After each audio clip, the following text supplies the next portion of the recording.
Hello, everyone, and welcome to another edition of the Edric Show. I am your host, Edric Jerome. This is the place for intelligent conversation with interesting people. Go ahead and hit that subscribe button and ring that notification bell, and you will get notified when I post content each and every week. My guest is Khefri Riley. She is co-founder of Frontline Doulas, a California statewide organization dedicated to providing Black families with non-medical professional perinatal services. Khefri, welcome to the show. I'm so glad to be here. Thank you. Good. Let's get into it. A very interesting topic. So, first of all, tell me about Frontline Doulas. Tell me about your organization and why it was created. Well, Frontline Doulas was inspired by the work that we were doing, myself and co-founder Dr. Saida Pepra, with Black doulas and community in Los Angeles with regard to the very first pilot program funded by HealthNet for community doula work in Los Angeles County. And we noticed that the doulas were basically deep into the care that was required for our community, specifically South LA and families that were on Medi-Cal. And so we noticed that the kind of scenarios that were occurring with regards to the needs of our clients and how our doulas were meeting them were so urgent, and in many cases, some were extreme, that we started comparing them to them being on the front lines, directly on the front lines. And this is previous to the pandemic. This is before any of those terminologies were being used. That metaphor was perfect because they were directly engaged with the needs that our community had at such a level that not only were the results phenomenal, but the experiences that we learned from at that point enabled us to title the name of our organization the Frontline Doulas. So really it's an honor of the work that our doulas and our organizations were doing at the time, that we're really on the front lines of how we can reimagine Black birth and create new narratives for our community. As we know, we're in a maternal and infant health crisis. And so in order to combat that, we need to create community-oriented solutions. And so Frontline Doulas was really offered as a solution in collaboration with the community to create new ways of imagining, being, and loving our birthing and our maternal health. Now, there's a historical significance to doulas, particularly as it relates to women of color. So maybe you can speak a little bit about just the history of doulas and why they played such a critical role in Black maternal health. Well, really, I have to first let's look at the word doula, which is a Greek word for servant or slave. And so oftentimes you'll see us utilize words like birth worker as a way to use different words to not have that connotation within the caste Sure. system. So I've been a birth worker for over 20 years, and it's very significant to me, this work that I'm doing. It's part of an ancestral legacy because my father was his grandmother's midwife assistant. My father's from Greenville, South Carolina, from the deep South, from the rural Jim Crow South. And he raised me with stories of his grandmother, my great grandmother, and his mother, and the beautiful Black women in his family who were caregivers, i.e., specifically mainly giving care to the community in the deep South, but also to the rich white folks. And so my great grandmother was the first Black woman to, or one of them, to have a phone and to have electricity, et cetera, because she was catching all the babies. She also was one of the first Black midwives to be able to catch babies in the hospital, which was very unique at the time, considering what was happening post-industrialization with birth going into the hospitals.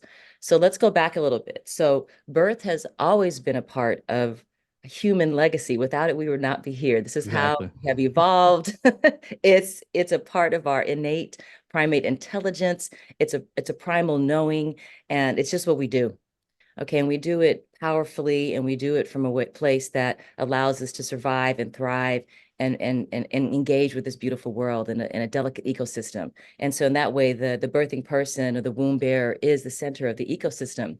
And so traditionally throughout time, through all indigenous practices, through all cultures, you will have the midwives or the birth attendants, the healers, the curanderas, all of the folks that would gather around the individual who's giving birth and with traditional healing, indigenous healing medicines and sciences. So these are passed down through narratives, through embodiment, through culture, through dance, through song, through prayer, etc. And so this is nothing new to humanity. It's nothing new. It's actually a quite ancient practice. It's part of our indigenous inheritances, and it's our cultural inheritance, and it should be preserved. So Black birth work is going through what I like to call the Black doula zeitgeist We're having a Black birth worker zeitgeist moment where there's an explosion of reclamation and understanding of this cultural inheritance. And so Black doulas, Black birth workers, midwives, lactation professionals, anybody has to do work with holistic healing of the womb, the mother, the birthing people, birthing families, fathers, et cetera, is continuing in this legacy. And so I say I'm standing here today because of the ancestral legacy of the women in my family. And I like to think that we are preserving a sense of culture and medicine, not just the term doula, right? Which sounds kind of romantic, or we could glamorize it a bit, but truly it is evidence-based medicine, and it belongs to our communities. On that note, maybe you can share some of the health benefits for women who use birth workers, both pre and post birth. Oh, that's a great question. There are many benefits to the uses of doulas that are actually evidence-based.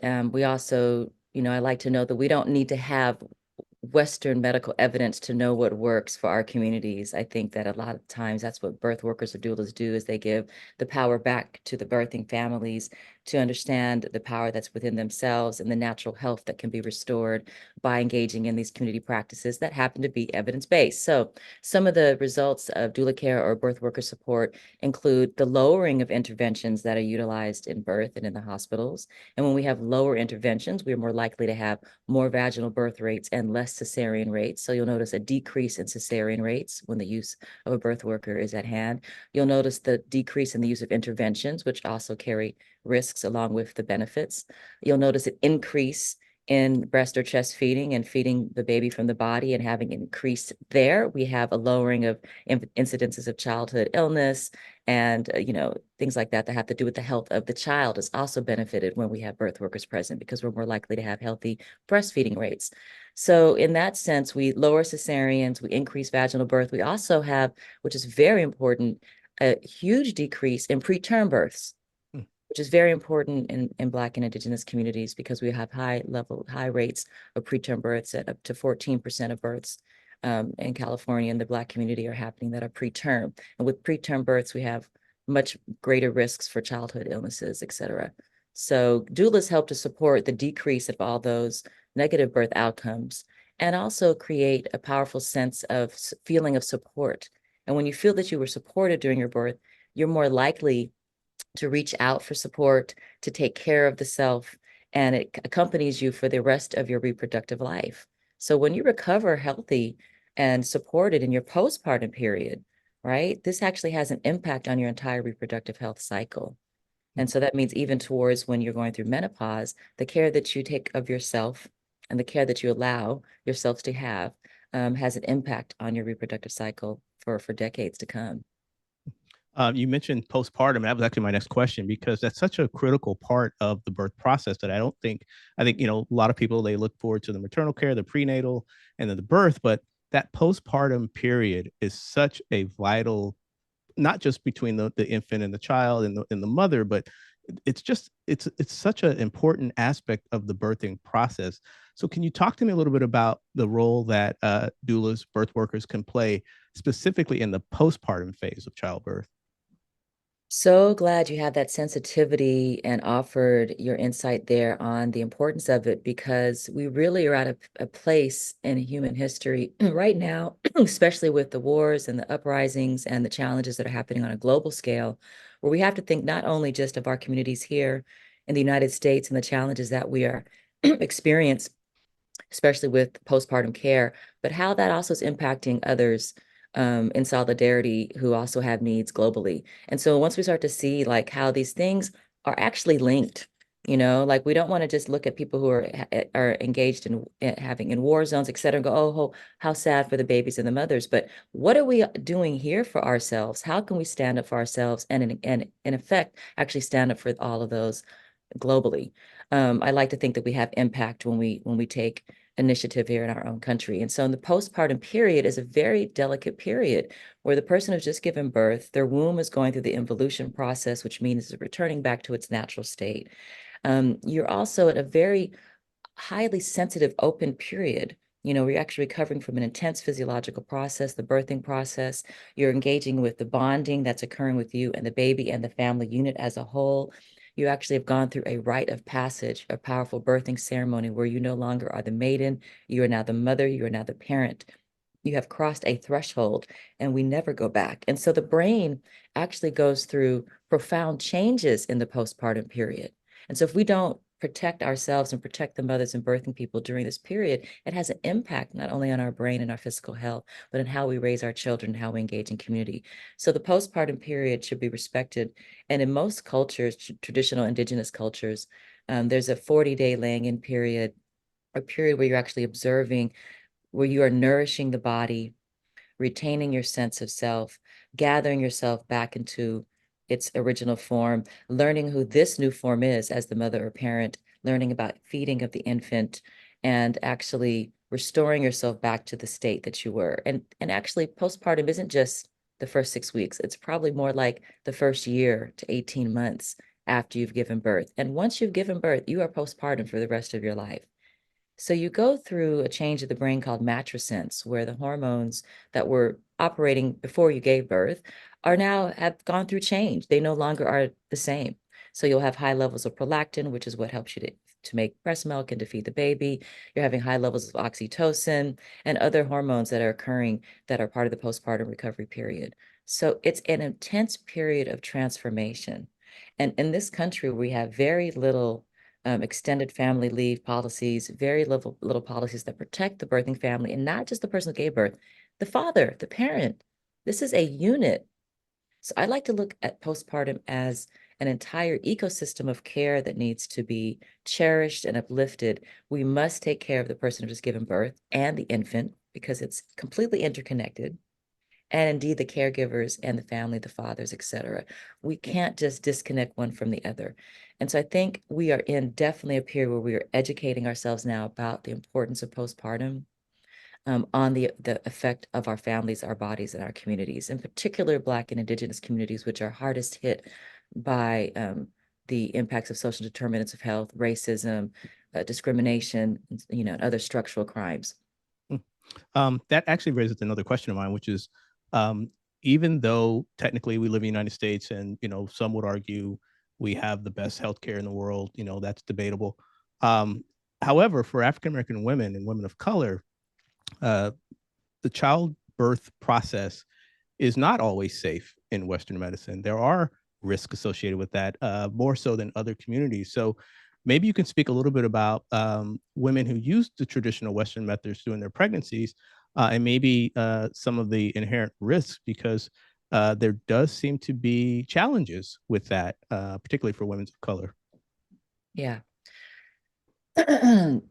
So So just for some terminology, we will say like traditional Western medicine, but I'll call it the Western medical industrial complex. How about that? So Well stated. let's Yes. call it the Western medical industrial Yes. complex. These institutions of medicine that throughout time, especially the history of America, have racism, harm, violence built into them just through the nature of industrialization and delivery across high levels of population. And we have an incredibly diverse population in the United States. But because institutions of harm often are based within white supremacist constructs, and we just have bias and built in to our system. We have racism and discrimination. It's kind of built into these institutions. We know this. It's not something new. And so there is that institutionalized and structural racism that basically creates such huge impact on the care that is given to Black women and babies and to Indigenous women and women of color in America. And so we know that America is not performing well health-wise or educationally wise, according to the statistics. So we are very low on the totem pole of healthy birth outcomes in maternal and infant health, period, with the highest impact and the most, I would say, I call it violence because I think that it is. I don't like to sugarcoat things. It's Sure. not to be sugarcoated upon the bodies of Black women and babies in this country. And so we know that a lot of this is due to institutionalized and structural racism, and also just, the inherent bias that's there, and that's also unconscious bias that's there. I mean, as we learn to unpack this and do the work that's important, especially systems doing the anti-racism work in order to begin to deliver more equitable care. This is why doulas and birth workers are so important. We accompany the families as advocates, as educators, as physical support and emotional support people, and in effect, affect the autonomy and engage with the sovereignty of the birthing families.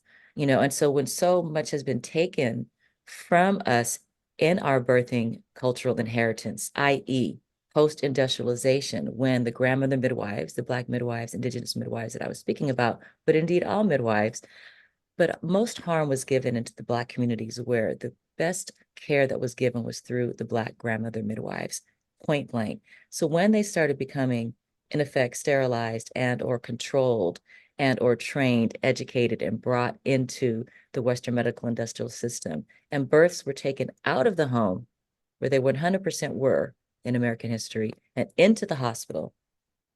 Now we see the effects of taking birth out of the home and into the hospital has completely changed the birth outcomes and the infant outcomes in America.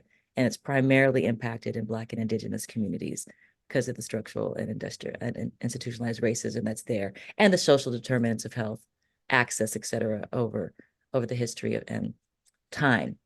So we're looking at models of care that aren't really working, right? And we do know that midwifery models of care do work, especially, and this is research driven, that people that have any low risk that are giving birth, the safest place to give birth is at home or under the care of a midwife.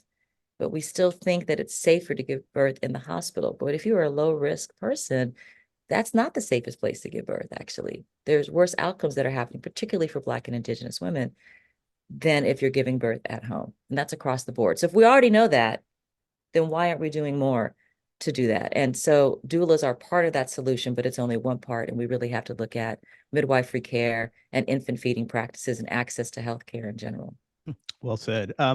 Let me now ask you about your impact report. Frontline Doulas published an impact report recently.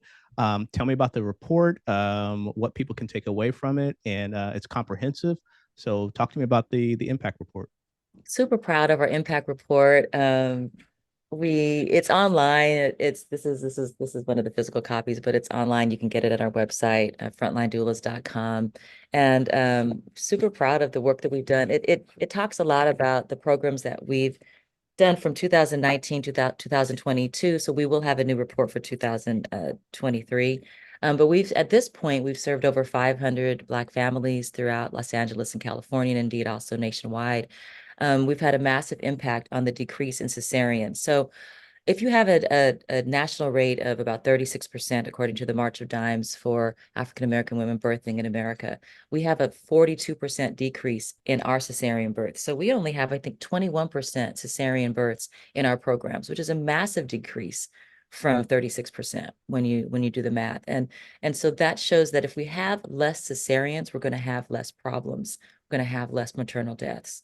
We're going to have less problems with feeding our infant. We also have 0 preterm births in our programs that deliver community doula services. So that means we have 100% decrease. So from 14% preterm birth down to 0% preterm birth.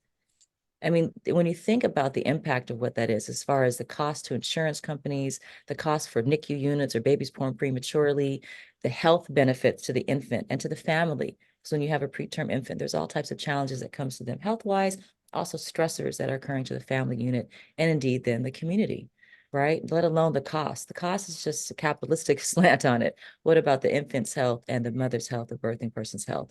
So we have 0 preterm births in our program. This is a really big deal. And it shows how the impact of doulas and just having support, because we are not medical care providers. Doulas are not, birth workers are not midwives. Okay, so we don't perform medical care. We are social emotional support, physical education, and advocacy support.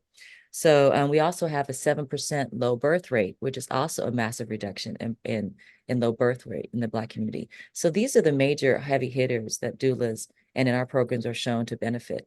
There's also all across all boards, as far as interventions, lower interventions, higher birth satisfaction rates, et cetera.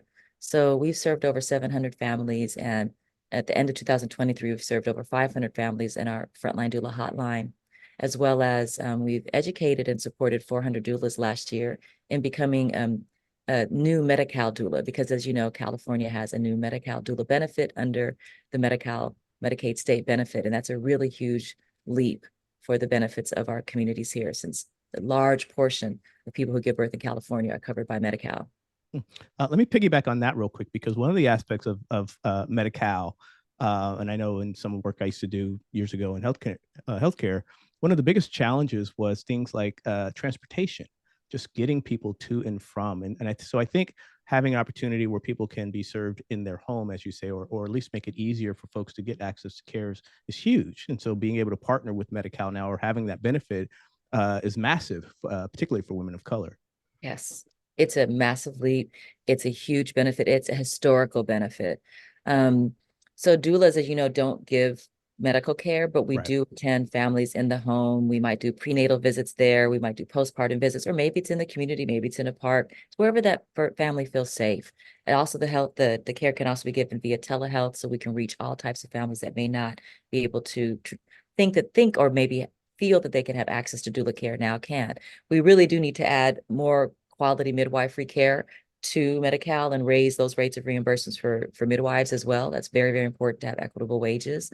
But right now, the Medi-Cal doula benefit is the highest benefit paid in America as far as California rates of reimbursement. So we've worked very hard. I was on the co-design team working with the Department of Healthcare Services for the last 2 years. I'm still on that co-design team and one of the stakeholders with my amazing colleagues to help advocate for doulas and birthing families for more equitable access to the benefit. Because if you Right. don't know about the benefit, you can't access it. And if Right. we don't have enough doulas to deliver the services, then we can't get the benefits there either. So we don't have enough doulas. And that's one of the things we're dedicated to is bringing in training and supporting more doulas to be able to become Medi-Cal approved providers, which in itself may have various barriers there, and being able to continue to reach the families on the benefits of doulas and birth workers and how we can increase positive birth outcomes and positive narratives for generations to come, which is what we like to say at Frontline Doulas. Or affect not just this generation, but several generations into the future. I want to circle back to you touched briefly about the role of fathers, and the reason I bring that up is because I was blessed to be in the room when both of my daughters were born, and it's probably the most spiritual, the most connected I've ever felt to God in my life, and I'll just share Amen. that. Amen. So, in your role with Frontline Doulas, um, bringing in fathers, which I think is such a critical aspect of the whole process. What role do they play, and how are you reaching out to the fathers and engaging them in the whole process?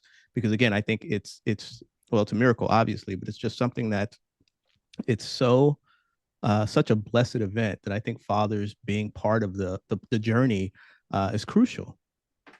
And not only is it crucial, it's necessary. It's a no-brainer. It's how it's supposed to be. And remember, we don't want to replicate, you know, we're not trying to replicate the harm that white supremacy has done in our families and taking Black fathers out of the home through various social programs. We already know that that's another conversation altogether. So where we want to heal that, and we need to do that by not replicating these Western models of care that are happening, where fathers used to pace the room with cigars. We see that on TV, and and this is an outdated narrative. The new narrative, and I often think that it's the babies themselves that have called the fathers back into the room to participate and offer their beautiful medicine, the medicine of protection and support, and also for them to witness and be a part of this birthing ceremony, this rite of passage, for they too are going through this rite of passage. And so it's very important that we encourage fathers and the partners of the birthing mother and the birthing person to be present every step of the way, to participate. And we give access to educational programs for the fathers, handouts and customized sheets for the fathers, access to various different fatherhood groups that are happening in the counties that we serve, and making sure that they are feeling seen and heard and welcomed. And so the doula actually works with the entire family. So birth workers don't just work with the birthing person. We're working with the entire family system. And so the fathers are an integral part of that. So they themselves are also experiencing birth in their own way, and their experience has to be respected, because they're going to go through their own experience that's unique, as well as the mother of the birthing person is going through their own experience. And I think that this is where we advocate for the rights of the family to be present, for them to be a part of the educational journey, because we must educate ourselves about how we're giving birth, about the legacy, the rich legacy of how we support our birthing people in this country, and how this can actually make a massive impact on the imprinting of that beautiful baby. So that baby has heard your voice the entire almost 10 months of gestation. They know exactly who you are. This is a profound spiritual moment. It's a ceremony. And so we'd like to celebrate fathers in our programs profusely and welcome them in. And really, doulas take care of the whole family. So, so it's very important that we engage fathers, especially Black fathers now, even as mentorship and with educational circles and father support circles, so we can start to normalize the challenges of fatherhood and the impacts that are happening when we're working and trying to take care of a family and or other social determinants of health that have impact on us. And so we can begin to heal, and I think that we can do that. It doesn't have to take a long time. It can happen just in one birth, as you saw with your two children, just how much of an impact that had on your visceral body. Not just I'm a father now, but just you had a change that happened deep inside of you. And I think doulas help preserve the sanctity of that for families and can uplift that through the various ministries that are present in birth worker work. Agreed. Agreed. Well, we have a couple of minutes left, so I just want to ask you now about where you operate in California. I believe you guys are in how many counties in California? And then lastly, if people want more information about you or want to get the report or just want to talk in general about doulas, frontline doulas, where can they go? Sure. So our programs serve Los Angeles County and all of California, indeed the United States, specifically through our Frontline Doula hotline. You can access the hotline via frontlinedoulahotline.com or frontlinedoulas.com. Also our Instagram and Facebook pages, which is Frontline Doulas. My Facebook page and Instagram page is Soul Mama Goddess. You can also reach me through my website, khefri.com. That's khefri.com. But basically, we're able to serve all families right now through our Frontline Doula hotline, which is a telehealth service. So you can book your call with a doula and they will be able to serve you whether you're postpartum, before your pregnancy, and during the pregnancy, et cetera. And so that's accessible right now. We have various training programs for doulas or birth workers that can participate in learning how to become a Medi-Cal doula benefit. And also we're looking at developing our various programs to continue giving direct service to families. We also have a massive amount of resources on our website. We want to be able to ensure that you are educated, supported, and can advocate for yourself along your birthing journey and or your brothers or sisters or families or community. Send them to our website. We have a lot of educational access there, a lot of resources that are important with regards to feeding your infant, giving birth, essential resources that you might need, homelessness, abortion, postpartum recovery, mental health, fatherhood. They're all there on our website, and we want to engage you and get you supported and educated on your rights and the human right of giving birth in the 20th century, 21st century rather. Well, Khefri Riley, co-founder of Frontline Doulas, I want to thank you for coming on the Edric Show and doing the great work that you and your organization are doing. It's much needed. You are on the front lines of contributing to healthy Black and families and communities of color and healthy families, which is so needed right now. So I want to thank you for the work that you and your organization are doing, and I want to thank you for coming on the Edric Show. I appreciate you so much for giving platform to the voices of our community and all the engagement we had today. Thank you for having me. You're very welcome. This has been another edition of the Edric Show. My guest has been Khefri Riley, co-founder of Frontline Doulas, a statewide organization dedicated to providing Black families with non-medical professional perinatal services. We'll have all the information about how you can get in contact with her in the YouTube description. Also, it'll be on the crawl below. Again, this is the place for intelligent conversation with interesting people. Go ahead, hit that subscribe button, ring that notification bell. You'll get notified when I post content each and every week. I want to thank you for tuning in, and I will catch you on the next episode.